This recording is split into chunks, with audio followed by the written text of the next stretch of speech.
nakikipag-utos ng korte na kanselahin ang kanyang pasaporte. Usap-usapang arestado na si dating presidential spokesperson Harry Roque, nilinaw ng DILG na hindi kumpirmado.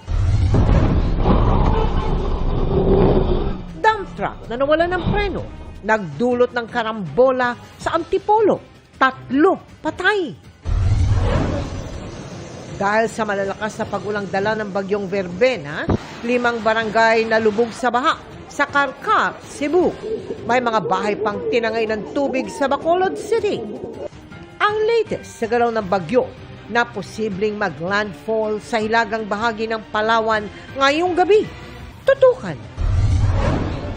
Sa panibagong video, Presidential son at House Majority Leader Sandro Marcos idinawit na rin ni dating Congressman Zaldico sa issue ng budget insertion. Hindi lang po ang Pangulo ang may insertion sa budget. Pati po si Congressman Sandro Marcos, meron din pong pinapasok taon-taon.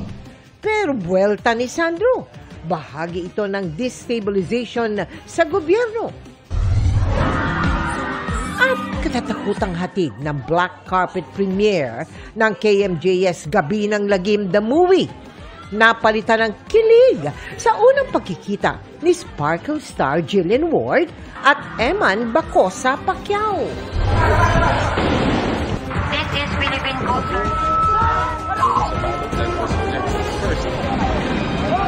Live mula sa GMA Network Center, ito ang 24 Oras. Magandang gabi po, Luzon, Visayas at Mindanao. 3 ang nasawi sa malagim na disgrasya sa Antipolo nang mawala ng preno ang isang truck sa isang intersection. Sinubukang humarang na isa pang truck pero nakaladkat din ito sa lakas ng impact. 2 tuloy silang ng araro ng mga sasakyan at motorsiklo bago tuluyang bumangga sa isang poste.